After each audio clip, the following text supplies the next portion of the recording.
a grabar. Bueno.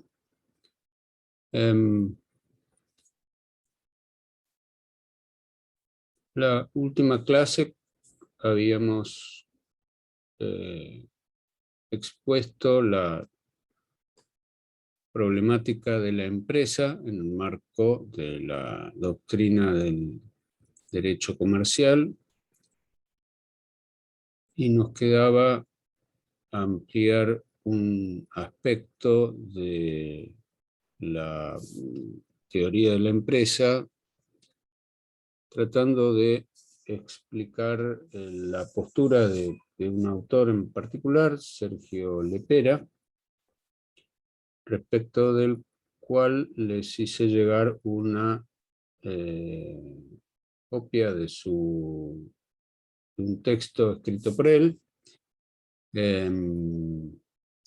Espero que hayan recibido el mail donde les alcanzaba todo ese material. Bueno, aclaramos que ya estamos en el desarrollo de la polilla número 2 del programa, la unidad temática número 2.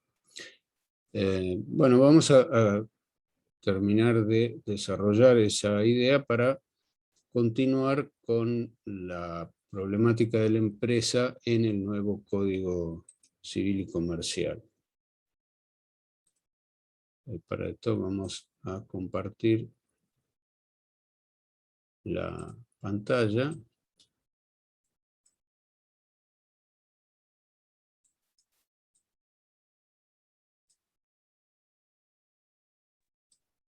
Profesor, buen día. Buenos días. Yo tengo las clases por el celular y con el tema de la tormenta vivo en una zona donde tengo pésimos servicios, así que si lo escucho cortado yo saco la cámara. Bueno, sí, estos días de mal tiempo, no sé cuál es la relación, pero pasa esto de la mala conexión. Bueno, Gracias. no, por favor. Vimos que la empresa se introduce en la discusión jurídica como un problema relacionado con la delimitación de la materia comercial. Y desde ese punto de vista hemos visto las dificultades que el concepto implica.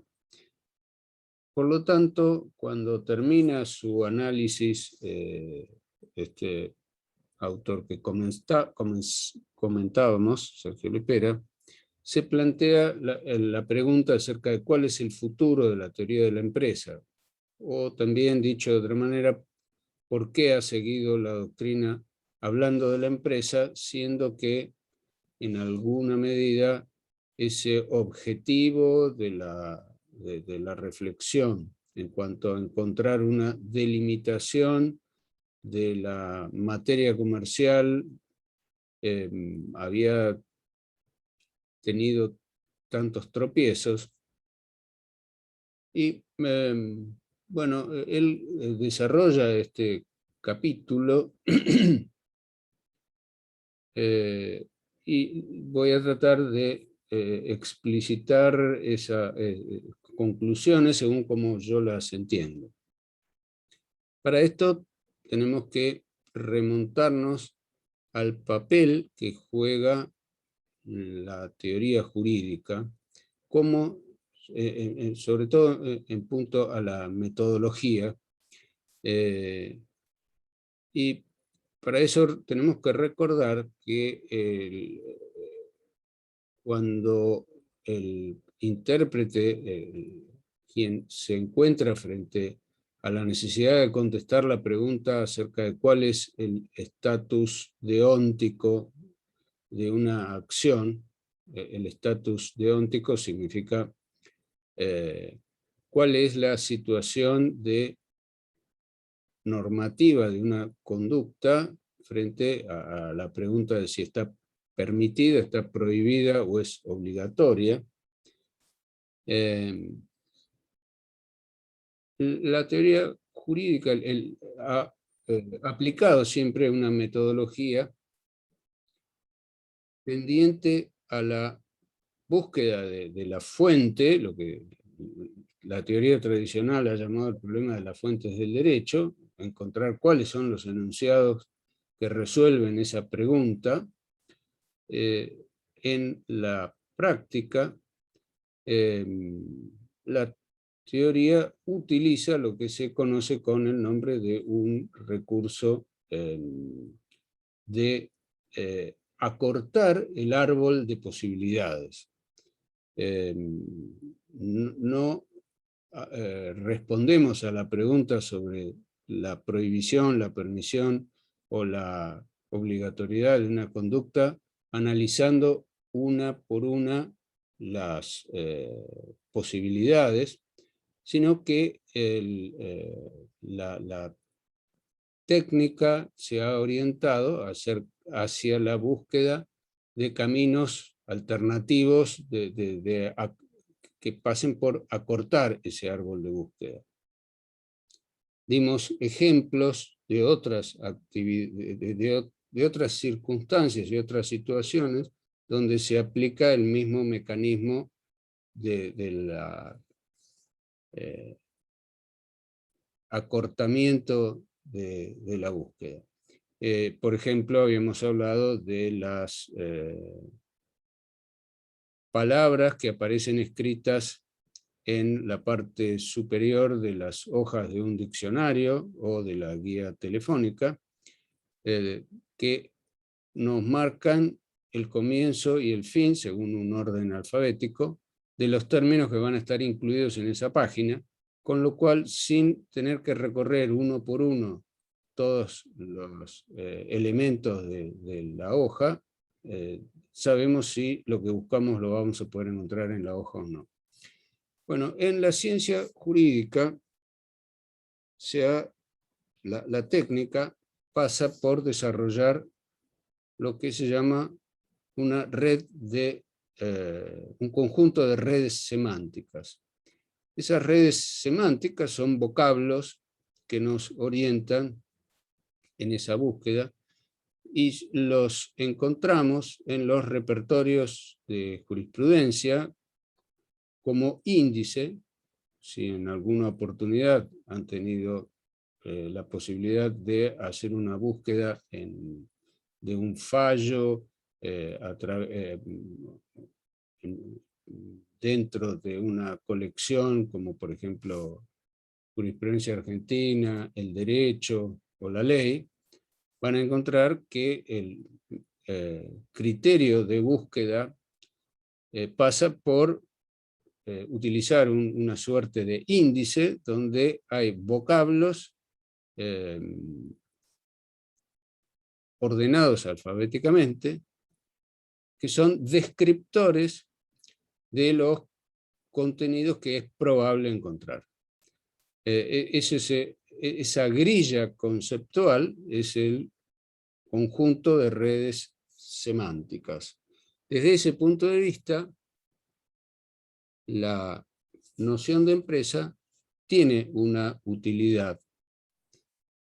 Desde otro punto de vista, una segunda función que podemos encontrar es la de que esos conceptos, esa grilla conceptual que sirve para orientarnos, eso que tradicionalmente se ha llamado las naturalezas jurídicas, como identificamos una situación dentro de esa grilla conceptual,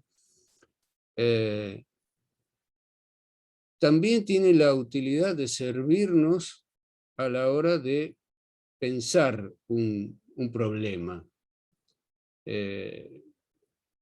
Los conceptos jurídicos también tienen la utilidad de funcionar como, podríamos llamar, mapas conceptuales que nos muestran la vinculación, los caminos que llevan o que vinculan a estos conceptos entre sí, dado que no siempre los vínculos entre esos conceptos son tan obvios como el ejemplo que dábamos en la clase pasada acerca de las relaciones verticales que se dan entre, por ejemplo, la noción de hecho jurídico, acto jurídico, contrato, y en un nivel jerárquico más bajo vamos a encontrar todas las clases de contratos.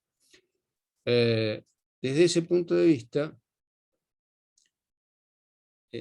aparece lo que podemos llamar la tercera utilidad de la noción de empresa, que es vincular situaciones que en la práctica se muestran relacionadas entre sí y que las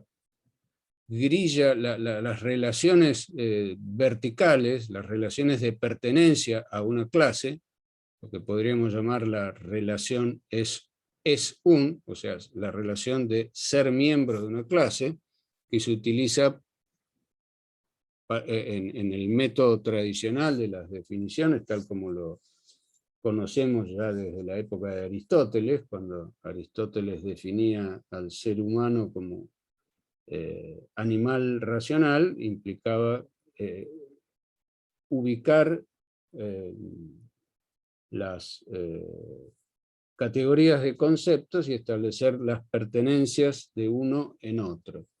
Pero ese tipo de definiciones y de relaciones entre los conceptos no siempre se muestra totalmente útil, porque hay situaciones en la práctica que quedan fuera de esos vínculos. La teoría de la empresa, la noción de empresa, muchas veces sirve para establecer esas uniones entre lo que no vemos como que tenga relación entre sí. Un ejemplo de esto lo vamos a ver más adelante cuando vayamos avanzando en el programa, que por un lado tenemos reglas acerca del funcionamiento de las sociedades. Y vimos que en principio casi siempre una sociedad implica, cuando esa sociedad desarrolla una actividad económica, cuando en el objeto de la sociedad está el desarrollar una actividad económica, generalmente vamos a encontrar que la sociedad desarrolla una actividad en forma de empresa. Por lo tanto, a veces el legislador utiliza la palabra empresa, y lo vamos a ver cuando estudiemos el régimen de defensa de la competencia. El régimen de defensa de la competencia tiene que ver con las formas en que los sujetos pueden interactuar en un mercado, cómo pueden concurrir a un mercado. Y desde ese punto de vista, el bien jurídico que procura mantener vigente el legislador es la libre concurrencia a los mercados y evitar la formación de unidades económicas de tamaños y dimensiones que por esa excesiva concentración dificulten esa libre concurrencia. O sea, evitan que se formen unidades económicas tales que puedan fijar unilateralmente los precios en determinados mercados, lo que se llama el problema de la formación de monopolios. Entonces, el legislador, a la hora de establecer cuándo una determinada concentración económica es o no peligrosa para el cumplimiento de ese objetivo, utiliza la expresión referida a las transacciones jurídicas entre empresas, no ya entre sociedades. O sea que acá vemos como la noción de empresa está utilizada para vincular relaciones jurídicas que son relevantes desde el punto de vista económico, pero que desde el punto de vista de las relaciones de la grilla conceptual tradicional tal como se ha estructurado, no nos permiten visualizarla. Bueno, esto era lo que nos había quedado pendiente al concluir la clase anterior. Vamos ahora a cambiar de diapositiva.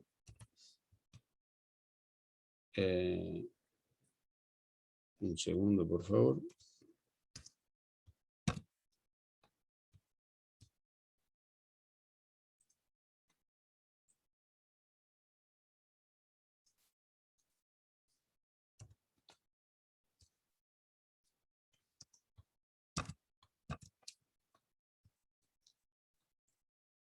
Bien.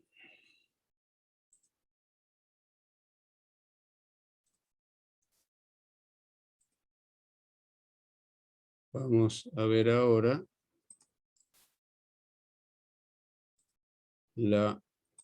a partir de la reforma del Código Civil y Comercial, cómo ha quedado ubicada esta problemática.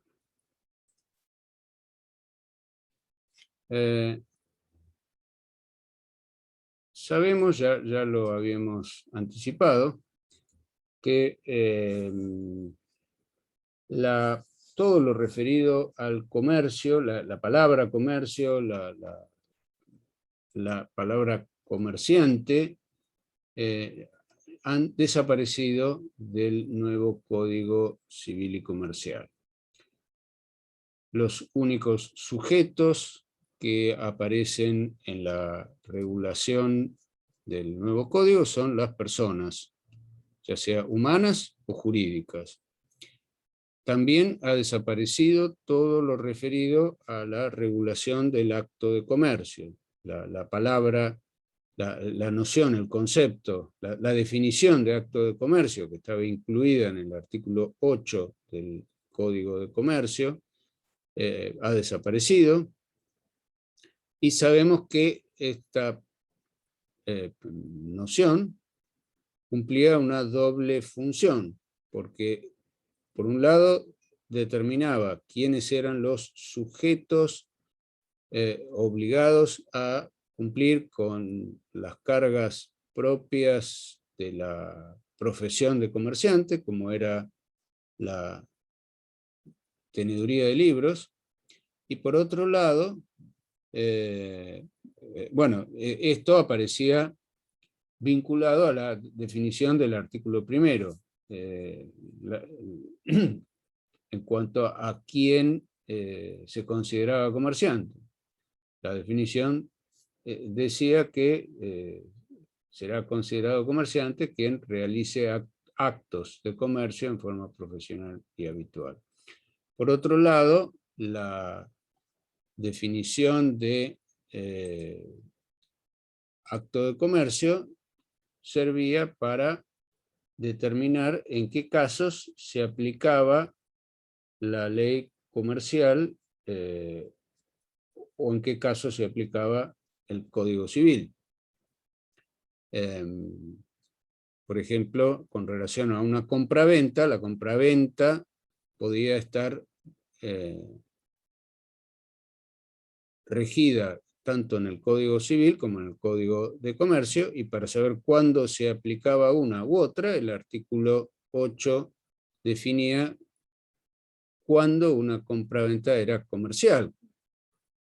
Lo era cuando tenía por objeto la adquisición de bienes con la intención de ser revendidos. Cuando alguien compraba bienes con la intención de consumirlos, la compraventa no era comercial. Bueno, este esquema ha desaparecido. Asimismo, ha desaparecido la doble regulación de los contratos, razón por la que el legislador decidió no prescindir de esta definición de acto de comercio. Pero de una manera diferente, por ejemplo, a lo que a la forma en que el legislador en el Código Civil Italiano de 1942, que es el cuerpo legislativo que inicia esta tendencia, esta forma metodológica de encarar, de utilizar la noción de empresa, en el nuevo Código Civil y Comercial se toma otro eje otro eje metodológico, y la noción de empresa, que no está definida, la vamos a encontrar en el capítulo referido a dentro de del libro primero, en los artículos referidos a los actos jurídicos, y dentro de la sección séptima de ese capítulo, referido a la contabilidad.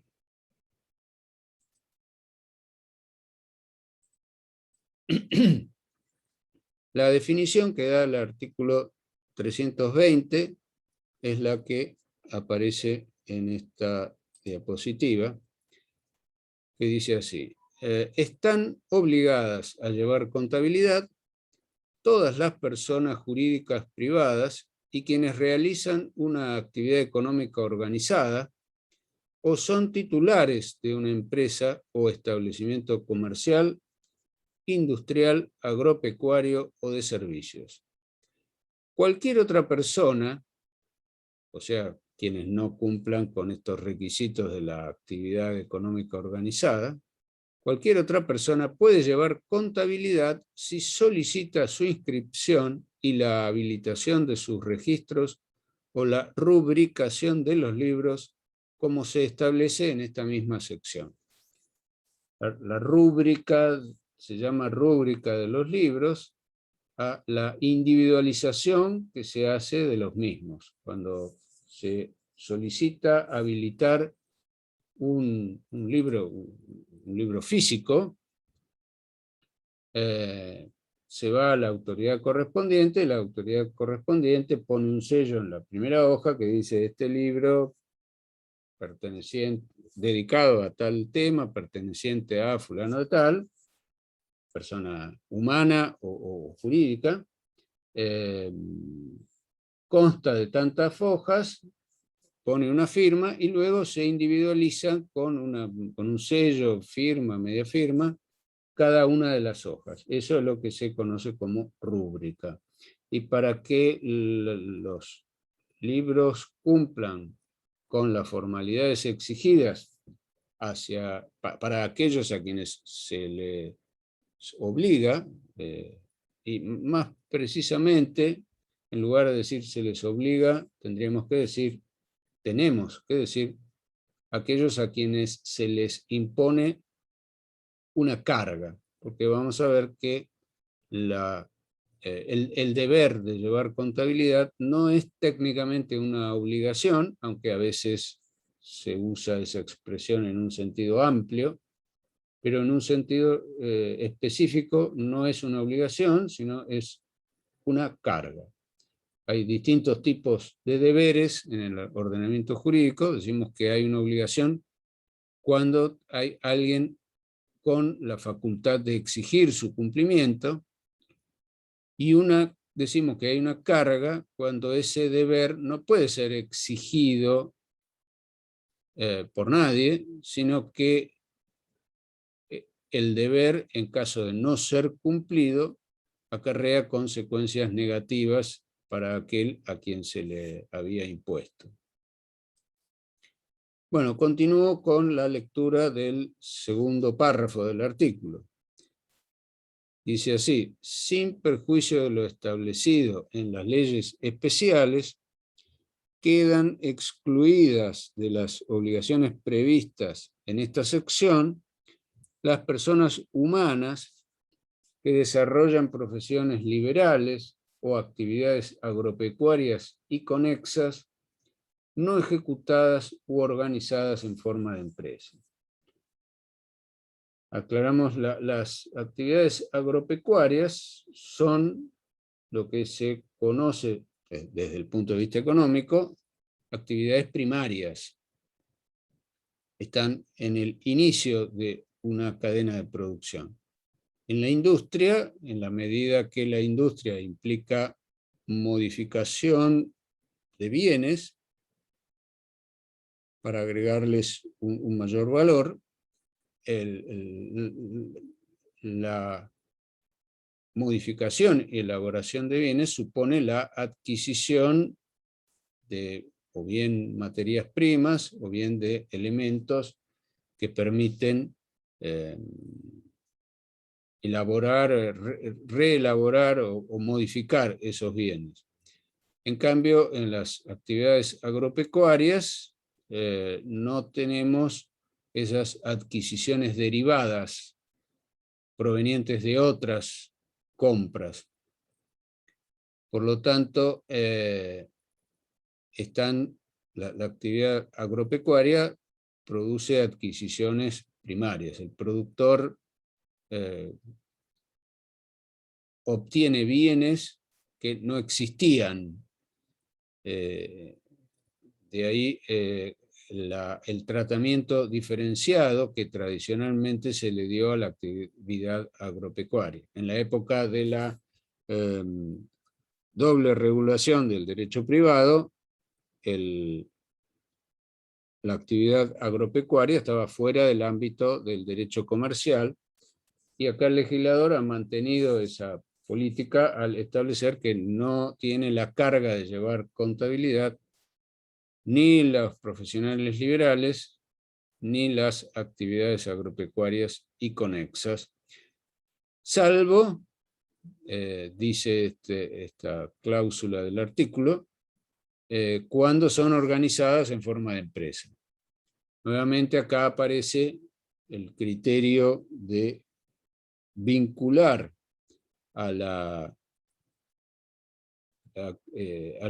forma de realización de una actividad con esta proximidad a lo que tradicionalmente ha sido ubicado dentro de la materia comercial, el hecho de que una actividad se desarrolle organizada en forma de empresa.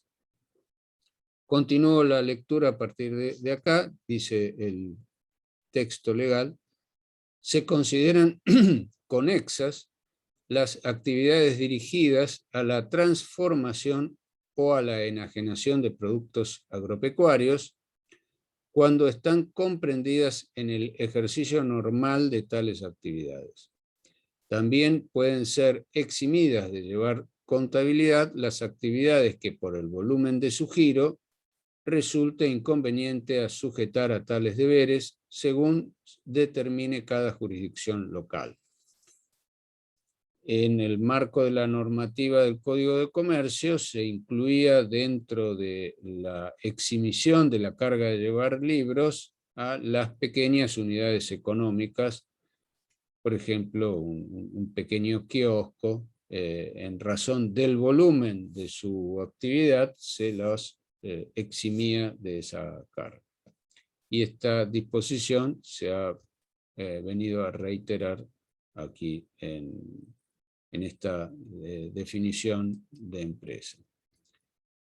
Bueno, de la lectura que acabamos de hacer del artículo 320, resulta que tenemos tres situaciones. Resumiendo lo que acabamos de leer, encontramos que tenemos a las personas jurídicas privadas como sometidas a la carga de llevar contabilidad. En segundo lugar, los que realizan una actividad económica organizada. No hay una definición legal de qué significa realizar una actividad económica organizada, o, dice, utiliza la conjunción o más bien, la partícula O, que a veces cumple una función de conjunción y a veces una de disyunción. Ahora vamos a aclarar eso. Y por último, los titulares de empresa. Tampoco hay una definición de esta expresión. Vuelvo un paso para atrás para remarcar sobre el texto legal. Es decir, están obligadas a llevar contabilidad, y acá vemos las personas jurídicas privadas. Acá lo estoy remarcando, no sé si se alcanza a ver. En segundo lugar, quienes realizan una actividad económica organizada. Y luego viene la preposición o, y esto trae un problema interpretativo, o son titulares de una empresa o establecimiento comercial, industrial, agropecuario o de servicios. Acá tenemos los tres casos. Entre el primero y el segundo tenemos la conjunción y entre el segundo y el tercero la conjunción o. O sea, sabemos que están obligados el caso primero y, o sea, también los del caso segundo o los del caso tercero, y acá viene el problema interpretativo al que nos vamos a referir más adelante. Bueno, si comparamos el sistema del Código Civil y Comercial, si comparamos esta definición con el que establecía el Código Civil y Comercial, tenemos que la obligación en este sentido restringido, en este sentido amplio de la expresión, la obligación de llevar libros, o sea, la carga de llevar libros, estaba en cabeza de quienes realizaran actos de comercio, o sea, criterio objetivo, no en relación a las características de la persona, sino en razón a lo que las personas hicieran. Pero había una excepción a este criterio objetivo, que era el del inciso quinto del artículo 8, que incluía empresas de fábrica, etcétera, etcétera. Por lo tanto, la comercialidad estaba dada según la forma de organización. Y a partir de ahí se aplicaba, se consideraba que los actos eran o bien civiles o bien comerciales.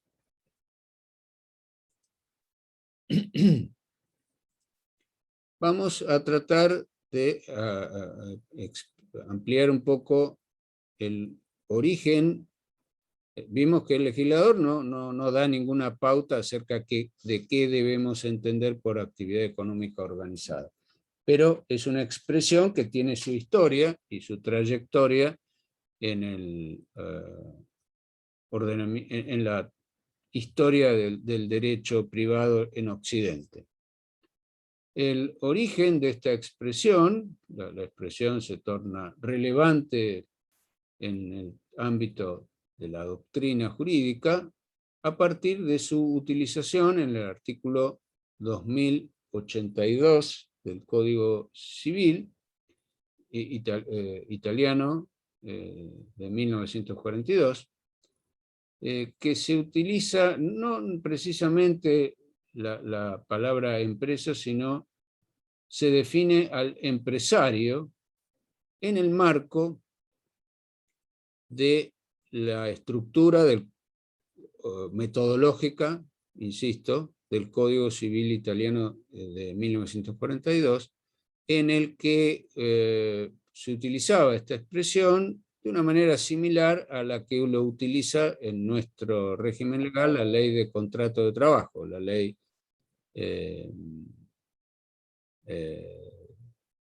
2744. 1973, así es, la 2744. Gracias por aclararme el dato.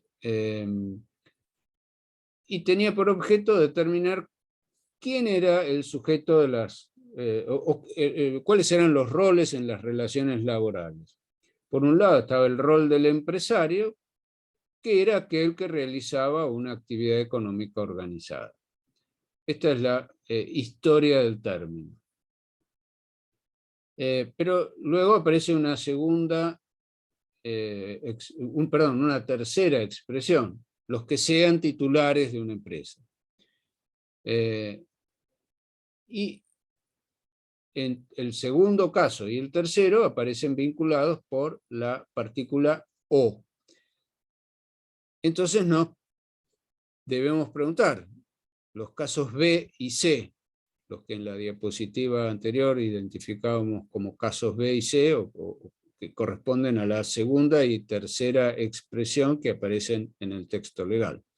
¿Son equivalentes estas dos expresiones?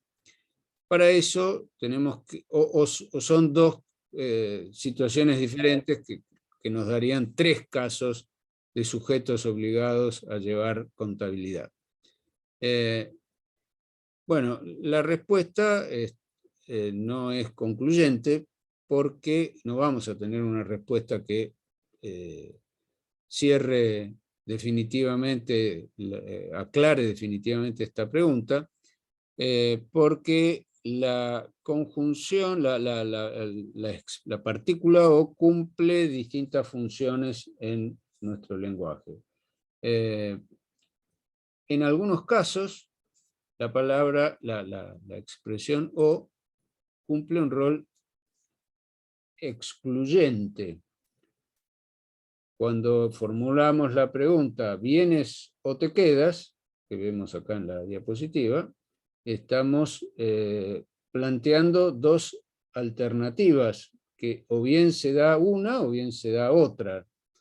En otras circunstancias, usamos la conjunción o de manera abierta o inclusiva. Un ejemplo es cuando se pregunta, ¿estudias o trabajas?, que son dos posibilidades que no son excluyentes. Puede ser que una persona conteste ambas cosas, estudio y trabajo. Y a veces esta partícula o cumple una función de equivalencia denominativa. Por ejemplo, cuando se refiere a algo o a alguien, la expresión común, Cervantes o el manco de Lepanto. Lepanto fue una batalla en la que Cervantes pierde, como consecuencia de una herida, pierde la posibilidad de utilizar una mano. Entonces, como a las personas que pierden una mano o que no la pueden utilizar, se lo llama manco, y este hecho le sucede a Cervantes en una batalla, también se lo conoce como el manco de Lepanto. Y de referirse a Cervantes o el manco de Lepanto es utilizar una expresión equivalente, nos estamos refiriendo a la misma persona. Bueno, entonces tenemos tres posibilidades respecto de las cuales no está claro si la conjunción o nos constriñe a considerar que son tres posibilidades de que haya obligación de llevar libros, o son dos. Bueno, para reflexionar sobre cuál de las posibilidades debemos entender que se aplica al caso, es útil recordar que, como dijimos, la noción de empresa ha sido motivo de arduas discusiones desde comienzos del siglo XX, Y ya a mediados del siglo XX, o aproximándonos a la mitad del siglo XX, un autor italiano, Aschini, en 1943, planteó su punto de vista acerca de que la empresa era un concepto poliédrico. O sea, un poliedro es un cuerpo geométrico que tiene varias caras. Una pirámide tiene 4 caras, un cubo tiene 4 caras. Ahora ya cuando pasamos al pentágono, al hexágono y al heptágono, etc., tenemos más caras. Bueno, lo que quiso decir el autor acá es que la empresa es un concepto complejo, y ya lo vimos cuando hablábamos de los intentos de aproximación a la hora de buscar la llamada naturaleza jurídica de la empresa. Vimos las disputas que había acerca de si debíamos considerarla una noción del tipo de los sujetos de derecho o de objetos de derecho. Sería entonces para él una definición amplia, ¿o no? Que pueda abarcar, una definición amplia, o sea, que pueda abarcar mucho. Bueno, lo que con el correr del tiempo se fue decantando es que la noción de empresa en algunos usos lingüísticos tiene un significado y en otros otro, y no siempre es posible encontrar que esos distintos usos que tenga una palabra tengan que responder a una naturaleza común. Y eso es probablemente, esa es la postura de Sergio Lepera frente a este problema.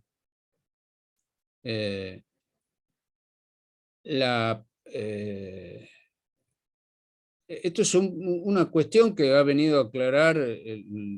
venido a aclarar los análisis lingüísticos que se desarrollaron en el curso del siglo XX. Hay palabras que tienen que carecen de un fondo semántico común. No siempre el hecho de, por ejemplo, la lingüística clásica utiliza la palabra juego, analiza la palabra juego. Por juego entendemos la actividad lúdica en el caso de los niños. Decimos que ciertas actividades de los niños son un juego. Un juego, y entendemos por juego algo que no tiene un propósito práctico, sino la diversión o una forma que utilizan los niños para adentrarse en lo que luego va a ser el mundo adulto y practican, imitan actividades que realizan los adultos, pero no de la misma manera. Entonces decimos que eso es un juego. Pero en otros contextos también utilizamos la palabra juego para referirnos a las actividades de azar.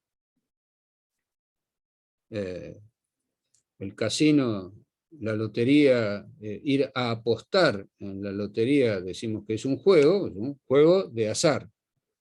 Y es difícil encontrar un campo semántico común entre esas dos acepciones de la palabra juego. O sea, cuando vamos a buscar la definición de una palabra en el diccionario, encontramos que a veces hay más de una acepción. Hay muchas palabras, hagan el ejercicio de agarrar cualquier palabra en el diccionario, van a ir bajando y enseguida van a encontrar alguna que tenga más de una acepción. Y esas acepciones no siempre tienen un fondo semántico común. En cambio, el problema que se ha planteado con relación al concepto de empresa radica en que las distintas acepciones o los distintos usos de la palabra empresa carecen de un fondo semántico común. De ahí lo de poliédrico, en el sentido de que tiene muchas caras. La expresión poliédrica, al ser una analogía, no termina de explicar esta paradoja de las dificultades de definición de la palabra empresa. No obstante lo cual, su elucidación, según este enfoque de la lingüística, ayuda a entender los malos entendidos y las dificultades que se han planteado en torno de esta noción. Entonces, más allá de lo que la noción de empresa significa, y para tratar de entender el uso que debemos, el sentido que debemos darle a la forma en que aparece en el artículo 320, tenemos que, en la teoría del acto de comercio, la empresa es una forma de organización. ¿De organización de qué? ¿Qué vincula a la empresa?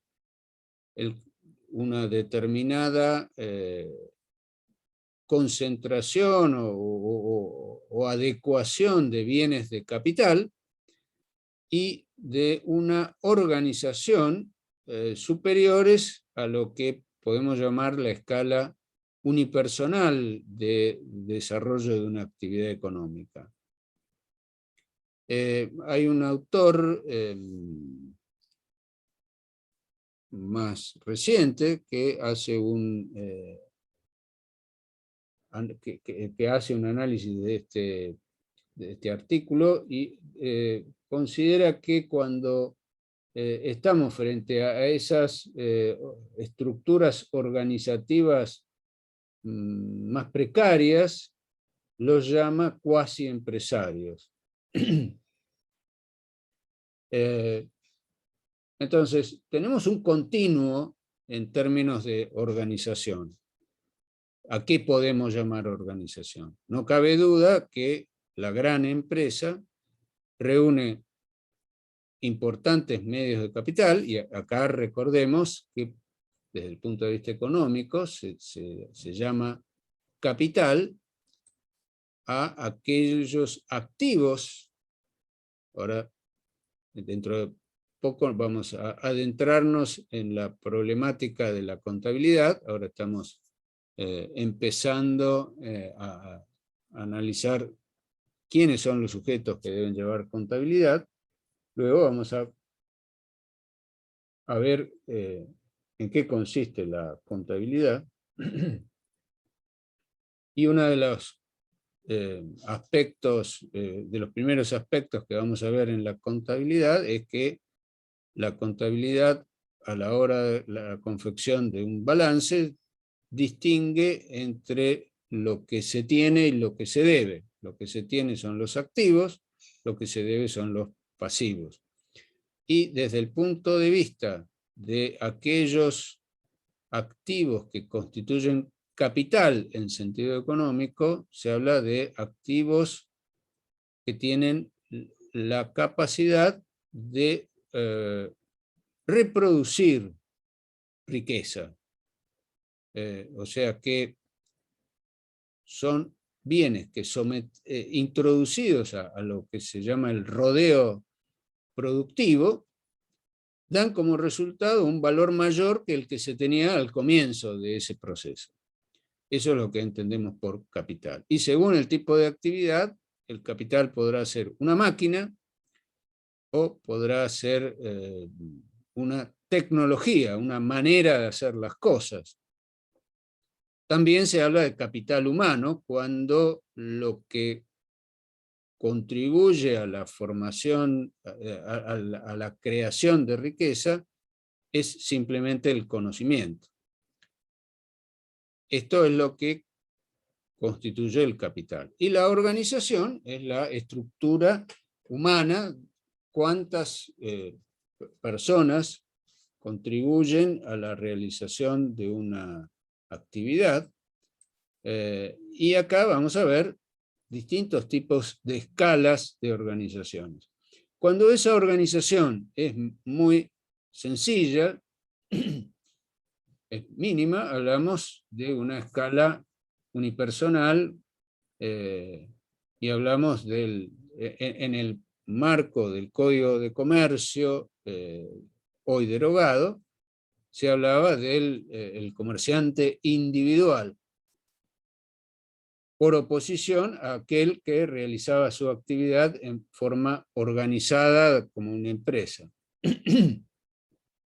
Entonces, analizando este continuo del elemento organización, cuando decimos que hay organización, bueno, pues, en uno de los extremos, si nos corremos del caso químicamente puro de la persona que actúa exclusivamente sola, en la que no diríamos que hay ninguna organización, a partir de ahí podemos encontrar pequeñas organizaciones cuando la persona trabaja con su familia, o con 1 o 2 empleados, o con 3 o con 10. Bueno, acá algunos autores han utilizado la expresión cuasi empresario para referirse a esto. Entonces, ¿cuál es la manera de entender esta definición? Si la conjunción o establece que la actividad organizada,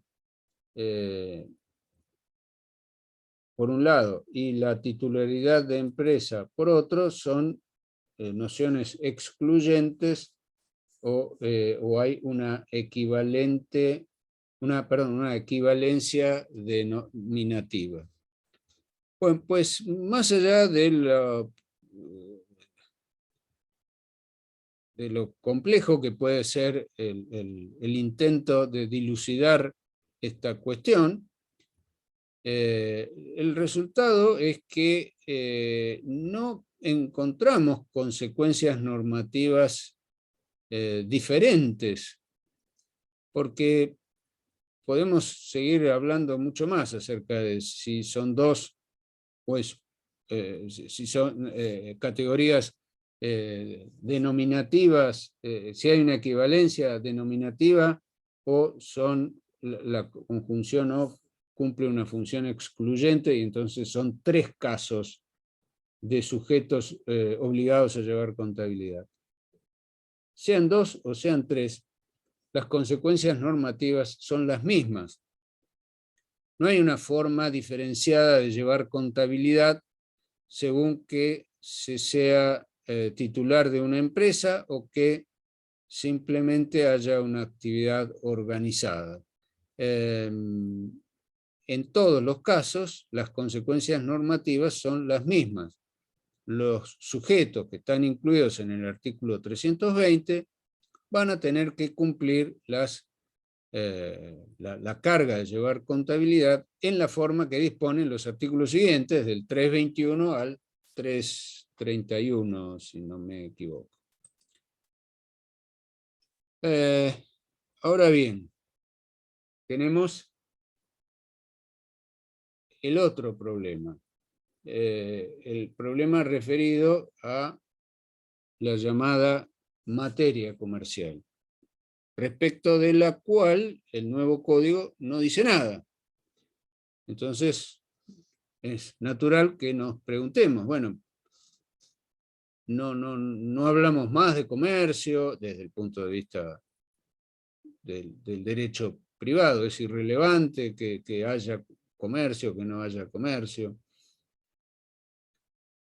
Bueno, recordamos nuevamente que la función que cumplía la definición de la materia comercial en los códigos que seguían la metodología del Código de Comercio francés, así como fue el caso de nuestro Código de Comercio, teníamos estas 2 funciones ya mencionadas, que era la atribución de competencia, que en el caso de nuestro país, la única jurisdicción donde está diferenciada, donde estaba y sigue estando diferenciada la competencia de la materia civil y la materia comercial fue en la ciudad de Buenos Aires. En todo el resto del país, los juzgados reúnen la materia civil y comercial en un mismo fuero. Tenemos los juzgados en lo civil y comercial, así como tenemos juzgados penales, juzgados de trabajo o tribunales de trabajo en la provincia de Buenos Aires. La materia civil y comercial la tenemos unificada. En la ciudad de Buenos Aires no existen juzgados en lo civil y juzgados en lo comercial. Y la segunda función era el ámbito de aplicación de las leyes comerciales. ¿Hay una pregunta? Sí, lo escucho. ¿Hay alguna razón por la que no se haya, ¿cómo decir, unificado en la ciudad de Buenos Aires o no? Bueno, sobre esto vamos a hablar. Muchos autores y analistas predecían que a partir de la entrada en vigencia del Código Civil y Comercial, se iba a medida que se fueran concluyendo las causas que estaban en trámite ante la justicia civil y comercial, la nueva asignación de causas determinaría que fueran a parar todas al fuero civil. Pero en la práctica esto no sucedió. La asignación de causas siguió atribuyéndolas, algunas de ellas, al juzgado, al fuero comercial. Por lo tanto, la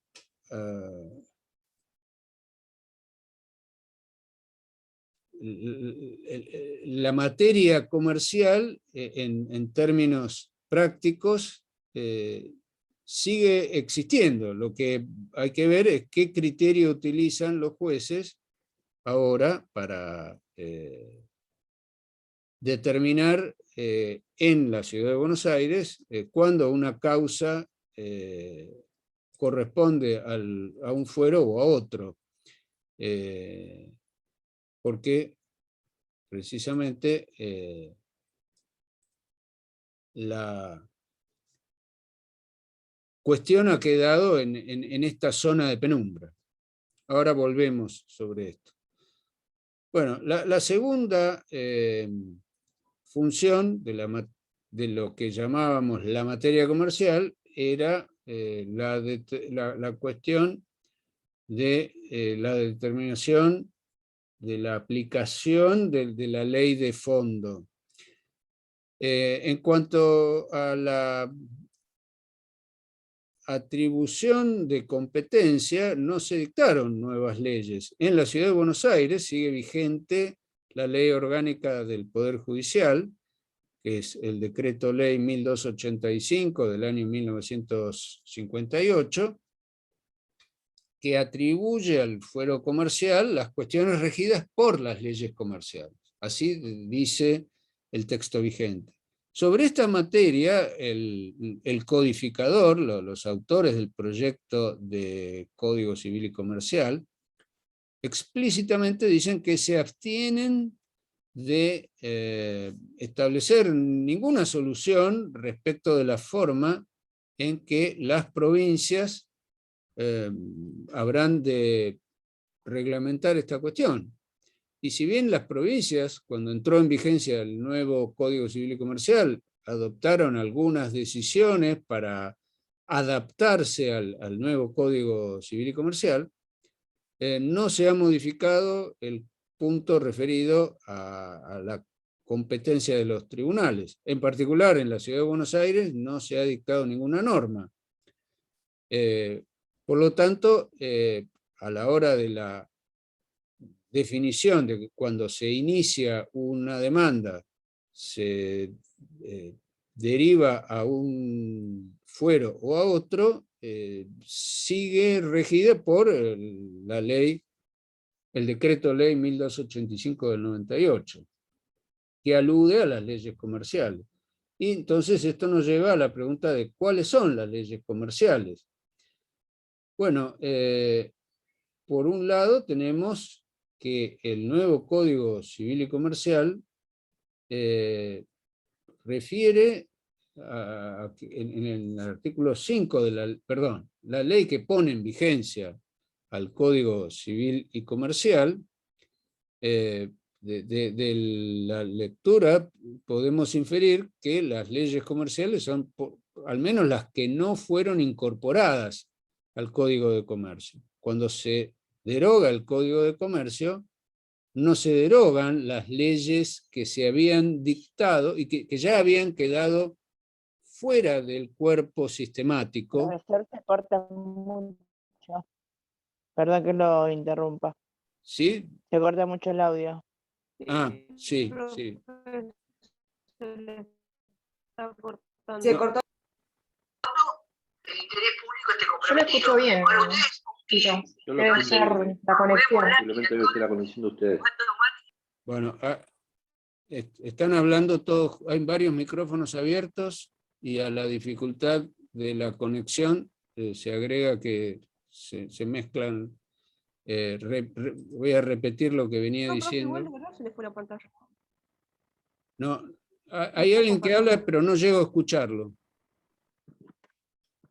Mariano. ¿Quieren decir, si quieren decir algo, le pido que hablen más fuerte porque no lo escucho.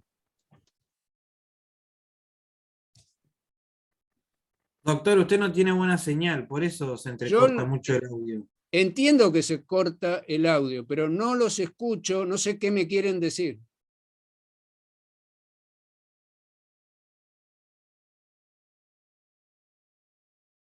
Bueno, continúo entonces.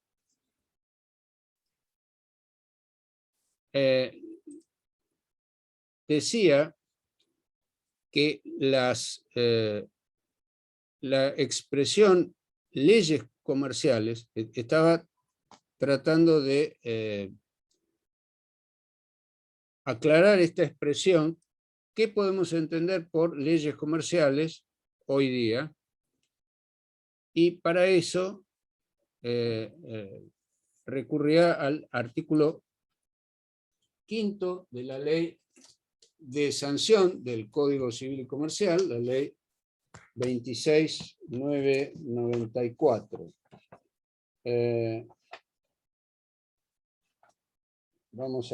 Déjenme ubicar el texto. Y leemos textualmente qué es lo que dice el artículo 5º. Bueno, no lo preparé. Vamos.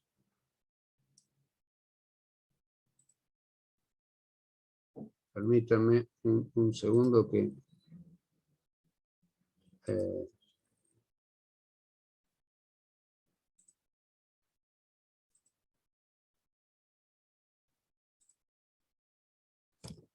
vamos a buscarlo, el archivo.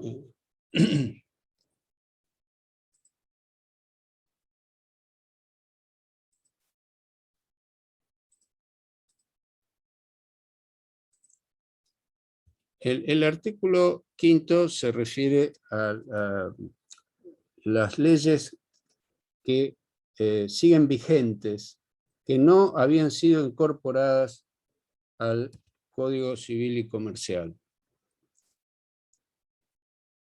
Recuerdan ustedes que mencionamos que del texto originario de Vélez Sarsfield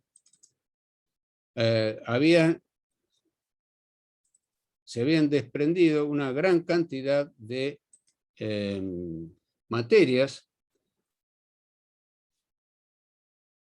que luego no se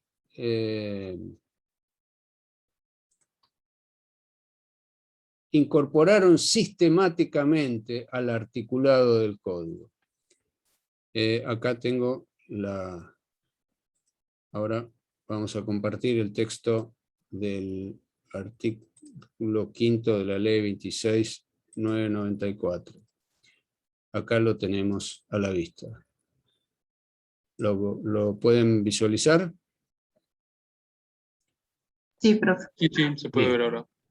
Bueno, las leyes que actualmente integran, complementan o se encuentran incorporadas al Código Civil o al Código de Comercio, excepto lo establecido en el artículo 3º de la presente ley, mantienen su vigencia como leyes que complementan al Código Civil y Comercial de la Nación, aprobado por el artículo 1º de la presente.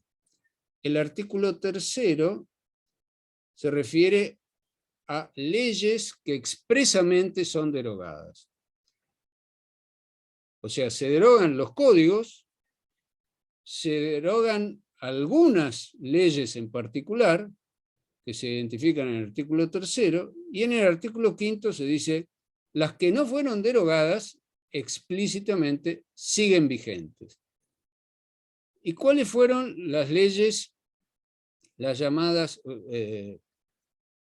leyes comerciales que no habían sido derogadas?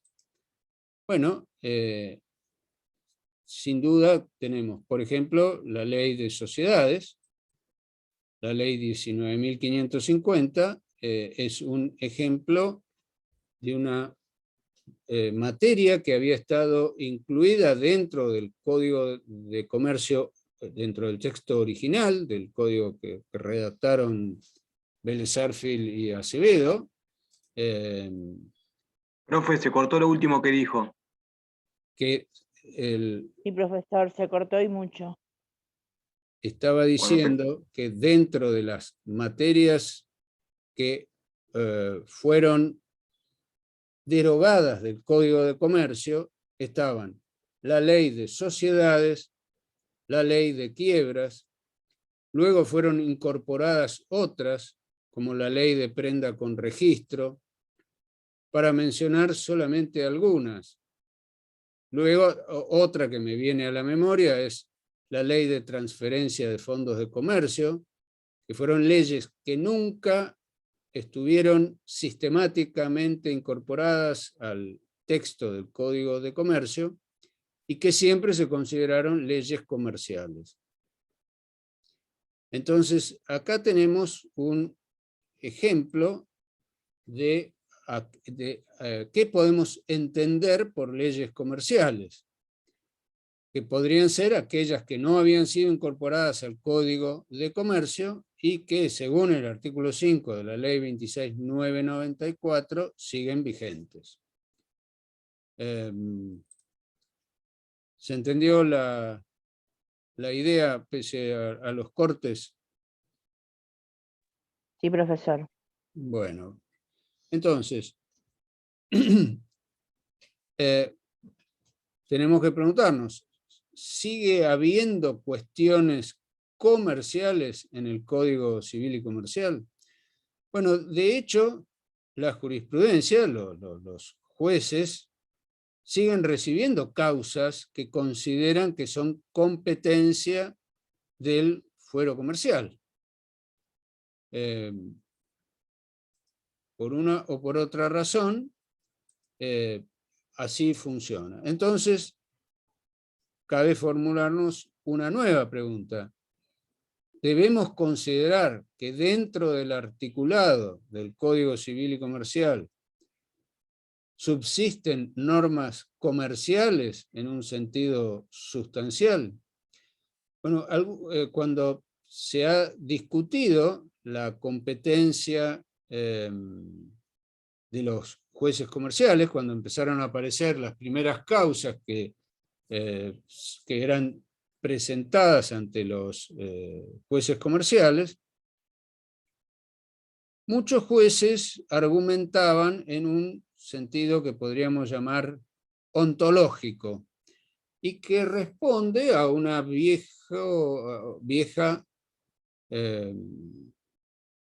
metodología. La palabra ontológico tiene que ver con, desde el punto de vista de la raíz lingüística, tiene que ver con ente. La ontología es el tratado, el estudio de los entes, y responde a un enfoque filosófico tradicional. A partir del siglo XX se desarrolla un nuevo enfoque filosófico, a comienzos del siglo XX o sobre fines del siglo XIX, aparece un enfoque de la filosofía que se ha dado en llamar filosofía analítica y que parte de la base de poner el énfasis en el análisis lógico del lenguaje para dirimir muchas disputas que son meramente verbales. Y esta podría ser una. ¿Cuál es la entidad de lo comercial? Esto se vincula con una forma de razonamiento que dijimos tuvo su auge a partir del conceptualismo, y que tendía a ver en los conceptos entes. O sea, ¿qué es el ente comercial? Desde el punto de vista de la fundamentación, podemos decir que este criterio de considerar que subsiste un ente comercial, podríamos decir que es un argumento, si se quiere, antiguo, en el sentido de que no toma en cuenta estos desarrollos posteriores de la filosofía y que llama a prescindir de estos usos que no llevan más que a la confusión. Pero detrás de esa argumentación que podríamos considerar pobre, tal vez se encuentren otras razones. A veces es más difícil encontrar la argumentación. Por ejemplo, dentro de la doctrina encontramos autores como Echeverry, que dicen que el derecho de las empresas y de los negocios, obviamente que sigue incluido dentro del nuevo Código Civil y Comercial, y que por lo tanto es razonable querer seguir buscando esa materia comercial dentro del nuevo Código Unificado. Tenemos otros autores como Fabier Dubois, que dicen que se ha producido una expansión de las soluciones propias del derecho comercial a todos los contratos en general. Esto lo comentábamos cuando 2 clases atrás, o tal vez 3, ya no me acuerdo, algún alumno preguntó sobre cuáles eran las diferencias entre la forma en que estaban reguladas las obligaciones civiles y las obligaciones comerciales antes de la reforma. Y lo que comentamos en ese momento es que se fue produciendo una expansión de las soluciones comerciales a las reformas del Código Civil. O sea, las soluciones donde había diferencias en estas dos materias, con el correr del tiempo se fueron borrando a través de reformas legislativas. Y las soluciones que incorporaban esas reformas legislativas eran las que había establecido el Código de Comercio. O sea, la solución comercial, si vale la expresión, terminó vía reforma legislativa, estableciéndose también en el ámbito civil. O sea, habíamos dicho que antes de la unificación sistemática se venía produciendo una unificación práctica. Esto es a lo que se llama la expansión de las soluciones comerciales, con lo cual, dice Fabier Dubois, acá tenemos otra manera de ver qué es lo comercial. Aquellos criterios que vienen impuestos por la forma moderna de realizar contratos y de hacer negocios. Otros autores señalan que no obstante la unificación de los códigos en un solo cuerpo sistemático, sigue vigente el artículo en la Constitución Nacional, aquella disposición que originalmente estaba ubicada en el artículo 67, inciso 12, y que hoy ha pasado, después de la reforma del 94, a ser el artículo 75, inciso 12, cuando establece que el Congreso dictará un código civil, un código comercial, un código de minería, etc.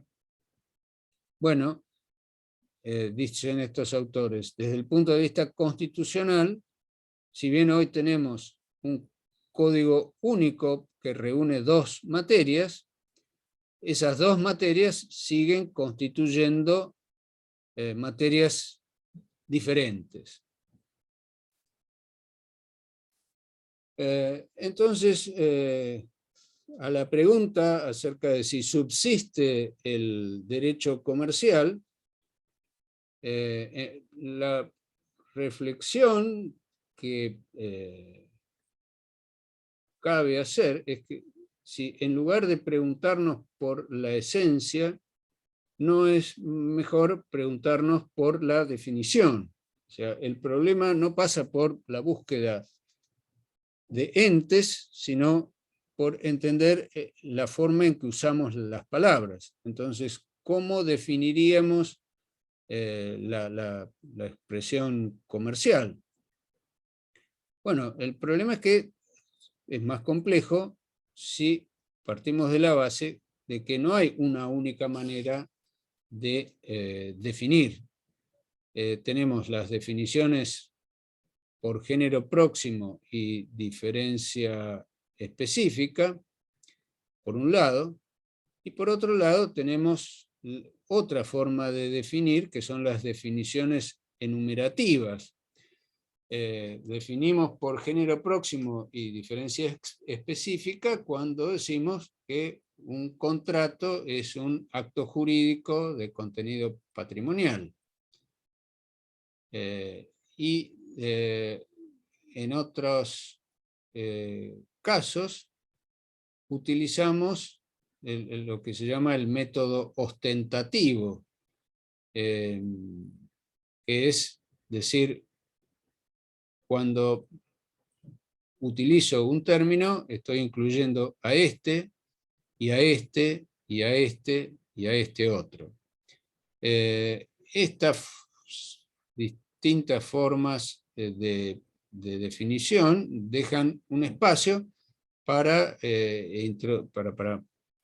aquello que la tradición legislativa había identificado de manera diferente, seguir manteniéndolo en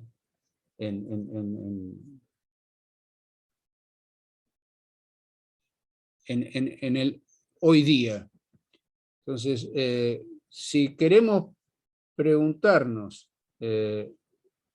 sobre cuáles son las soluciones comerciales, o sea, qué podríamos aportar a la hora de definir lo que es o no es comercial. Bueno, ¿de qué manera podríamos considerar que se solucionan los problemas comerciales cuando hablamos acerca de la cuestión de cuál es, a la hora de definir aquella segunda función que cumplía la noción de la materia comercial, que era la determinación de la ley comercial? Bueno, este problema nos vuelve a remitir al problema de las fuentes. La solución tradicional del derecho comercial, de la doctrina comercial elaborada en la segunda mitad del siglo XIX fue considerar que la materia comercial era una materia autónoma y que, por lo tanto, debía, para resolver los casos confusos, aquellos casos que no eran claros, debía remitirse a la solución de los principios generales del derecho comercial. Esa era la respuesta tradicional de la doctrina comercial frente a este problema.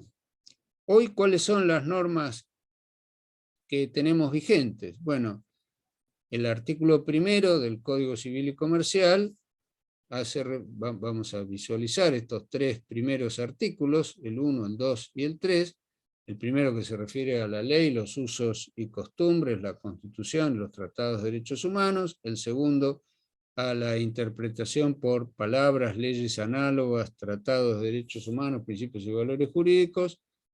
El artículo 3 habla de la forma de fundamentación y el anteproyecto hace la nota de elevación del anteproyecto nos plantea que para resolver este tipo de problemas, una cosa es cuando debemos hacerlo frente a los casos sencillos, en los que la aplicación es de una manera que podríamos llamar directa, y en los casos oscuros se habla de la utiliza la nota del anteproyecto la expresión diálogos de fuentes que se relaciona con la teoría de la argumentación. Para desarrollar estos puntos, vamos primero a leer los artículos y luego vamos a desarrollar estas ideas. Para eso cambiamos y vamos a compartir el texto del Código Civil y Comercial. Bueno, el título preliminar, el anexo a la Ley 26.994, el texto sancionado como anexo a la Ley 26.994, empieza con un título preliminar y en el capítulo primero sobre el derecho tenemos el artículo primero sobre las fuentes y aplicación. Los casos que este código rige deben ser resueltos según las leyes que resulten aplicables, conforme con la Constitución Nacional y los tratados de derechos humanos en los que la República sea parte. A tal efecto, se tendrá en cuenta la finalidad de la norma. Los usos, prácticas y costumbres son vinculantes cuando las leyes o los interesados se refieren a ellos o en situaciones no regladas legalmente, siempre que no sean contrarios a derecho. El artículo 2 sobre interpretación dice: la ley debe ser interpretada teniendo en cuenta sus palabras, sus finalidades, las leyes análogas, las disposiciones que surgen de los tratados sobre derechos humanos, los principios y los valores jurídicos, de modo coherente con todo el ordenamiento. Y el artículo 3 dice: el juez debe resolver los asuntos que sean sometidos a su jurisdicción mediante una decisión razonablemente fundada.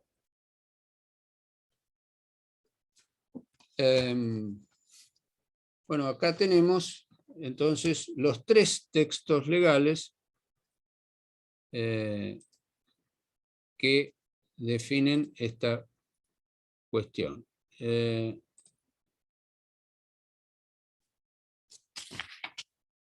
Sobre este tema decíamos que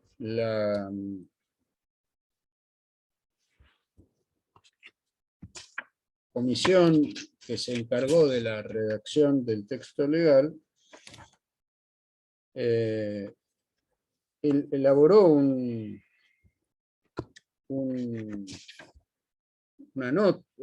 conjunto de notas que se expiden sobre este punto, que paso a leer.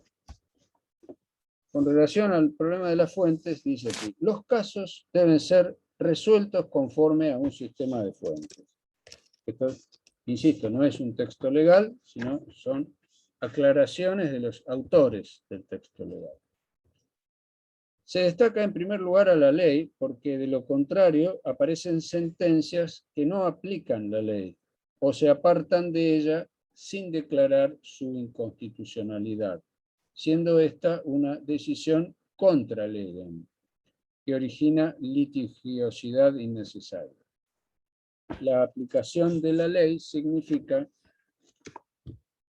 delimitar el supuesto de hecho y subsumirlo en la norma, es decir, una deducción.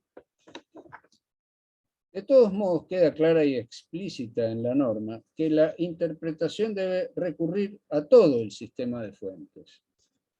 Así se alude a la necesidad de procurar interpretar la ley conforme con la Constitución Nacional y los tratados en que el país sea parte, que impone la regla de no declarar la invalidez de una disposición legislativa si ésta puede ser interpretada cuando menos en dos sentidos, en dos sentidos posibles, siendo uno de ellos conforme con la Constitución. Constituye acendrado principio cardinal de interpretación que el juez debe tratar de preservar la ley y no destruirla. Ello implica la exigencia de no pronunciarse por la inconstitucionalidad de una ley que pueda ser interpretada en armonía con la Constitución, criterio que constituye una restricción al quehacer judicial, reiteradamente recordado por la Corte Suprema de Justicia de la Nación, cuando dice que la declaración de inconstitucionalidad constituye la última ratio del orden jurídico, por lo que solo será pronunciada siempre que no haya forma alguna de integrar la norma a fin de su coincidencia con la Carta Magna. Proponemos regular el valor de la costumbre contemplando los casos en que la ley se refiere a ella o en ausencia de regulación.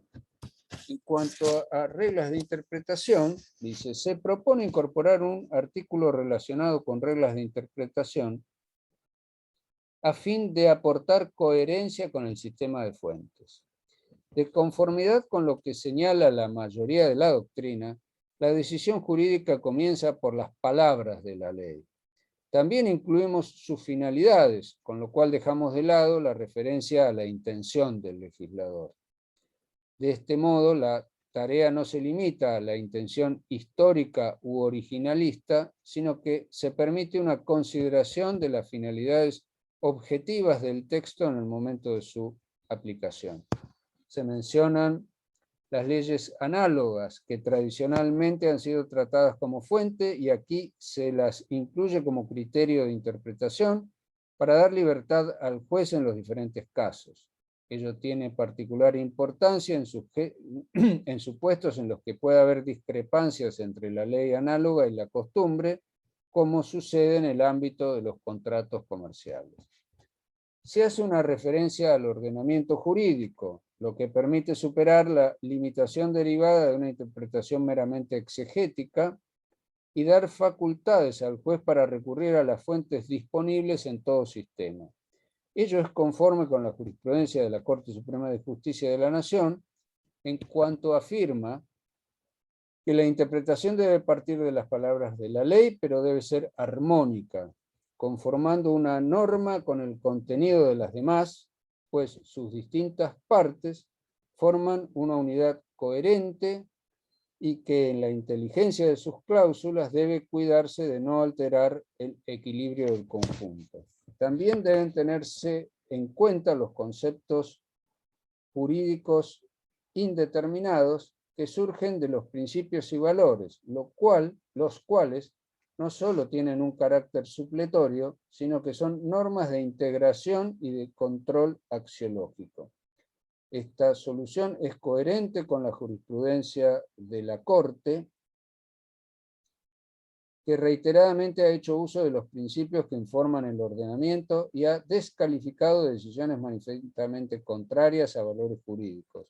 No consideramos conveniente hacer una enumeración de principios ni de valores por su carácter dinámico.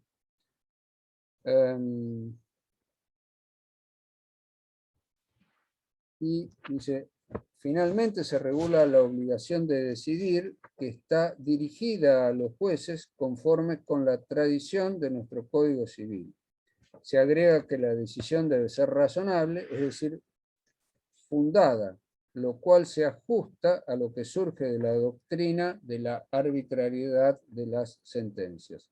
Esta disposición se aplica extensivamente a todos los que deben decidir los casos con obligación de fundarlos.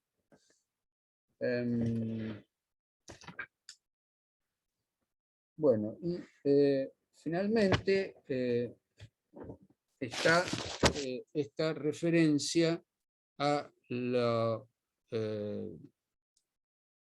lo que se ha dado en llamar el diálogo de fuentes. Toda esta exposición pone de manifiesto la necesidad de que aquellos casos en que la solución no es unívoca, sea necesario argumentar.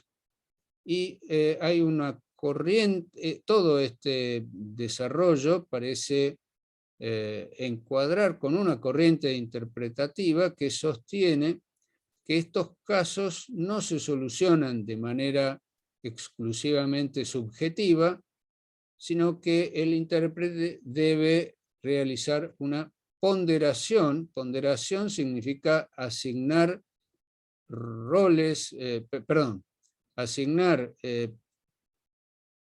porcentajes, si se quiere, preponderancia a los distintos principios vigentes en la comunidad para determinar cuándo es procedente, para determinar de qué manera deben combinarse esos principios que interesan a la sociedad.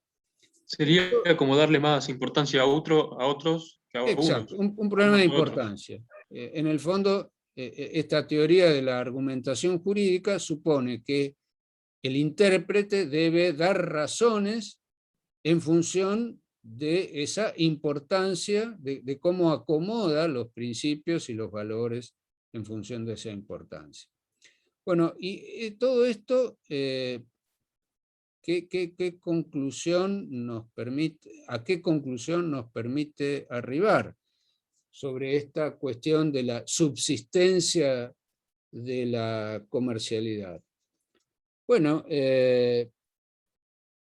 esto acá desarrollo un punto de vista personal. Sobre esto omití mandarles en el envío de ayer, pero recuérdenme si no lo hago en el próximo. Hay un texto que hemos escrito los profesores de la cátedra a sugerencia, hubo una invitación de la editorial de la universidad a todas las cátedras de la universidad, no solamente de nuestra facultad, sino de todas las facultades, para desarrollar un programa que se llamó Libros de Cátedra, donde se invitaba a las cátedras a desarrollar textos que pudieran complementar aquellas materias donde la bibliografía no era del todo accesible, y en nuestra cátedra propusimos desarrollar algunos temas. Estos este programa se llevó a cabo en el 2016 y creo que recién se publicó en el 2017. En nuestra cátedra elegimos tratar algunos de los problemas que planteaba la reforma del Código Civil y Comercial, en razón de que en los primeros momentos posteriores a la entrada en vigencia del nuevo código no existían demasiados textos de estudio. Entonces, en libros de cátedra y la editorial de la universidad subió a la página de la universidad un texto digital donde enfocamos distintas cuestiones. Uno de los textos que me tocó desarrollar a mí fue este referido a cómo debemos entender la subsistencia de la materia comercial. Bueno, ahí les decía que después les voy a enviar el texto. Me parece que el texto ese está en cátedras virtuales, en el espacio del titular. ¿Puede ser que bueno. esté en CEDICI? Sí, está bien, está bien. Mario, yo ya les pasé igual a los chicos el libro. El texto. Perfecto. Bueno, ahí van a encontrar más o menos, y voy a tratar de resumir un poco de memoria lo que ahí decían, pero lo van a encontrar más articulado en el texto, que tenemos frente a esta cuestión la posibilidad de seguir considerando en distintos ámbitos la subsistencia de lo comercial. Indudablemente a los argumentos que planteaban estos autores que mencionaba en la diapositiva anterior, Echeverry, Fabier Dubois, otro autor que en la diapositiva no está el nombre, pero sí lo van a encontrar en el texto del libro de cátedras, acerca de que la Constitución Nacional sigue vigente a la hora de, en el punto referido al establecimiento de las materias que deben ser objeto de codificación. Y más allá de la existencia de un texto separado o no, desde el punto de vista de la organización de las materias para un plan de estudios, tiene sentido seguir hablando de una materia comercial.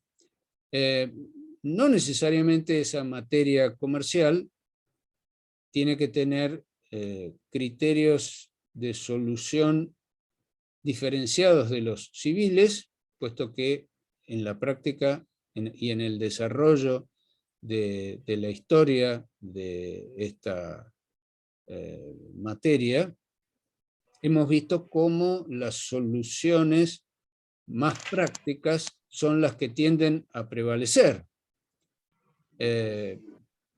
Por ejemplo, la forma de solución. Hay un micrófono abierto que está haciendo ruido. Gracias.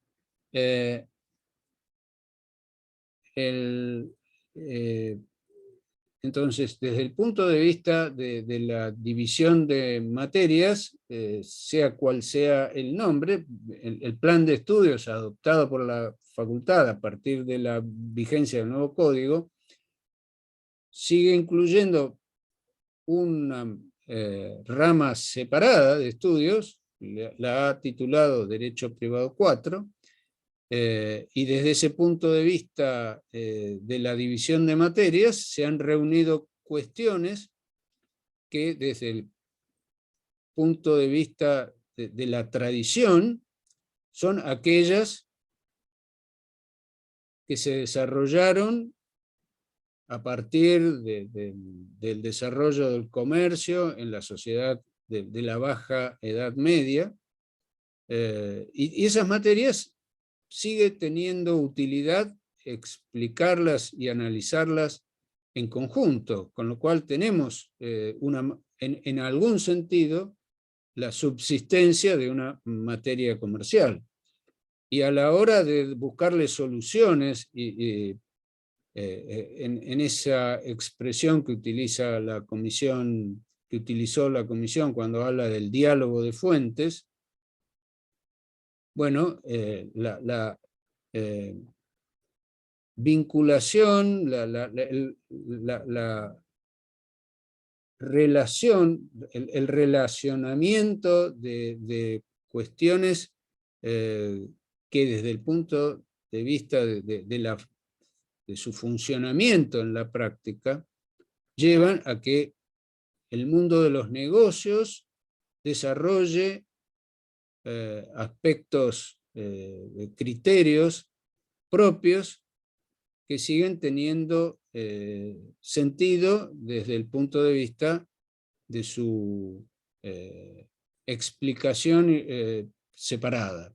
De la misma manera, puede seguir teniendo sentido el mantenimiento de la jurisdicción separada en la ciudad de Buenos Aires, y esta cuestión no es menor, porque si iniciamos una demanda en la ciudad de Buenos Aires y el juez se declara incompetente, la tasa de justicia que se haya pagado para iniciar ese juicio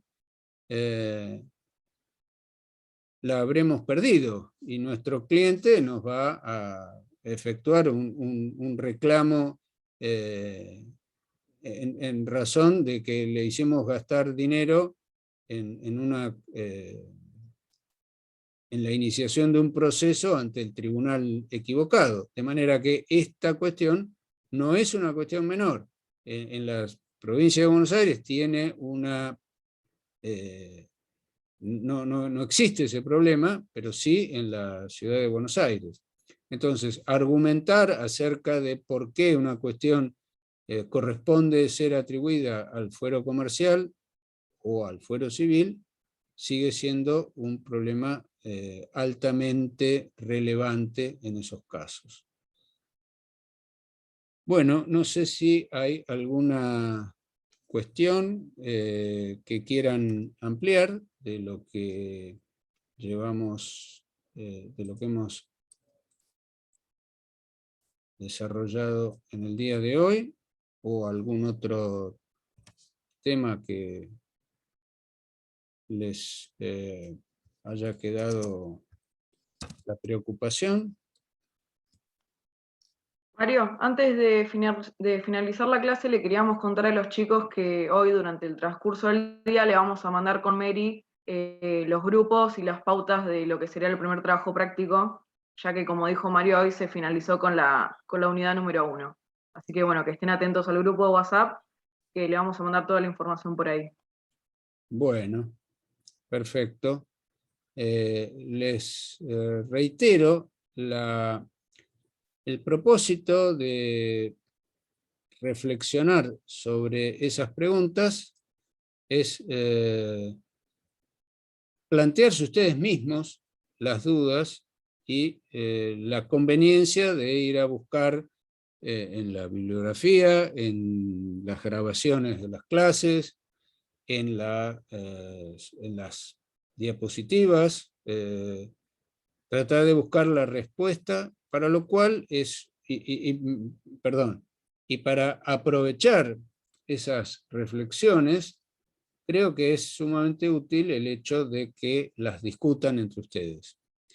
En la medida que los tiempos nos lo permitan, vamos a, después, una vez que hayan contestado, que hayan reflexionado entre ustedes y hayan contestado esos interrogatorios, podemos discutir por qué lo encararon de una manera o por qué no lo encararon de esa manera, para redondear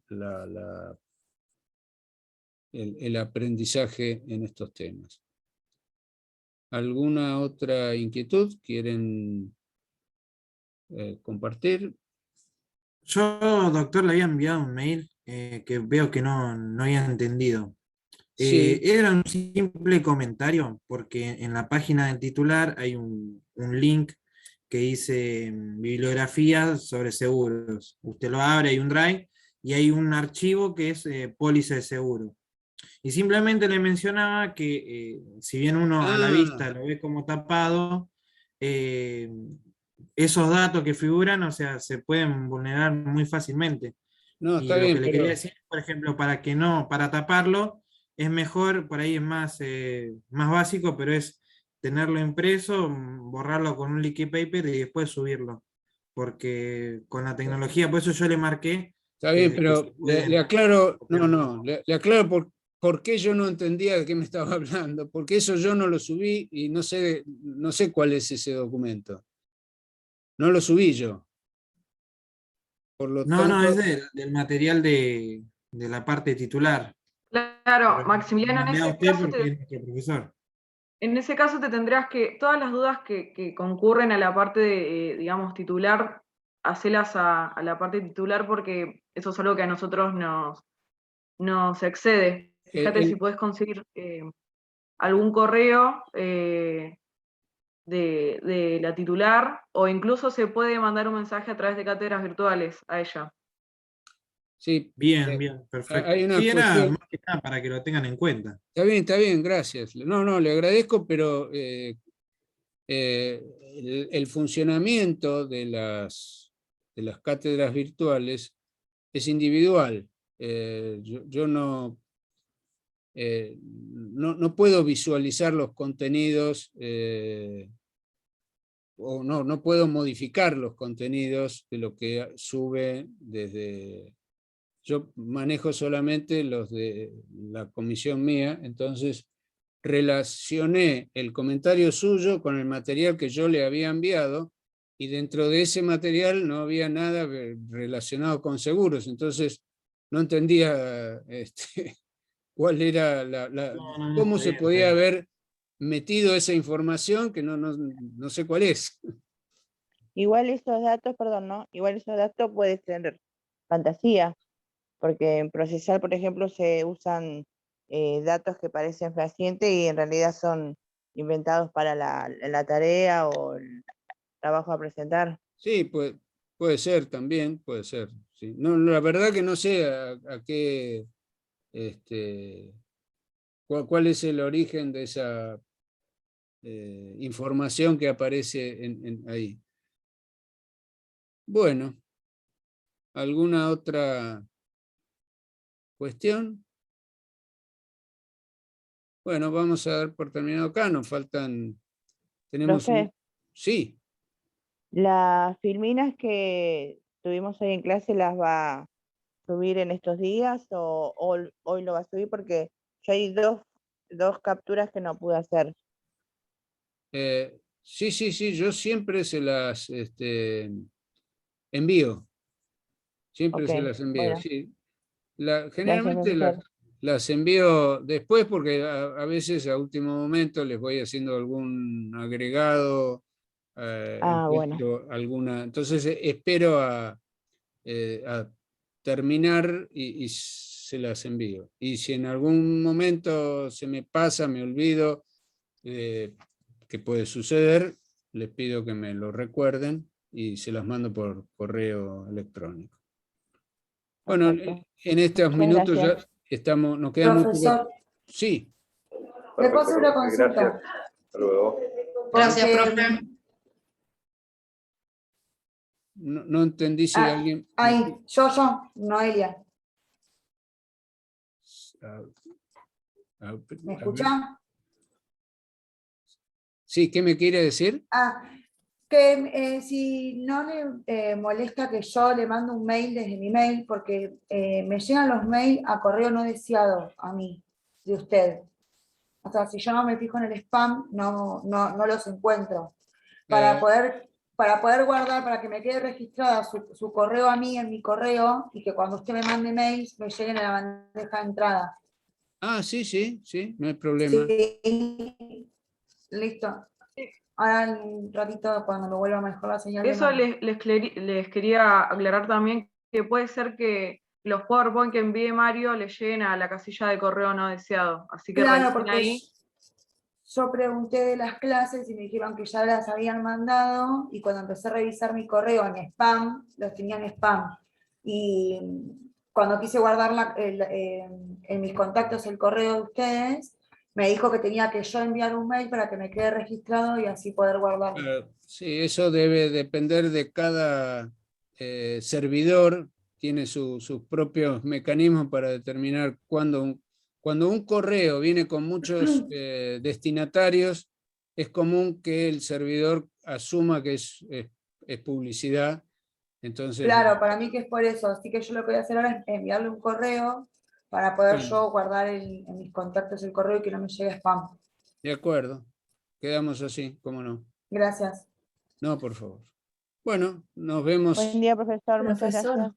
el No, lunes, si Dios quiere. Profesor, Hasta luego, Hasta el profesor. lunes. ¿escucha? Sí, Yo la semana pasada le envié un mail por un problema que tuvo en la segunda clase. No recibí respuesta, no sé si lo recibió o no lo vio, no sé. creo que lo vi, pero ¿qué era lo que me decía? ¿Que no había podido asistir, una cosa así? Sí, más que nada porque era la segunda clase y me Lo parecía que pasa es que el tema de la asistencia o no asistencia es un hecho, no es una cuestión de apreciación. No hay nada que no yo- por ese tema, sino por una cuestión de respeto, que era la segunda clase y ya falté y era como que, bueno, nada más que por eso. Está bien, tomo en cuenta que la voluntad de participar, pero no es que la velocidad y la dinámica de las cosas hace que a veces se me hace difícil contestar todos y cada una de las comunicaciones, y bueno, cuando veo que no hay una cuestión importante, a veces se me pasa a responderla, pero sí recuerdo que recibí un correo suyo, no se haga problema. Listo, muchas gracias. No, de nada. Bueno, nos vemos el lunes entonces. Que sigan Nos bien. vemos Hasta el luego. lunes. Chao chicos, hasta Hasta el luego. lunes, profesor. Chao, hasta el lunes.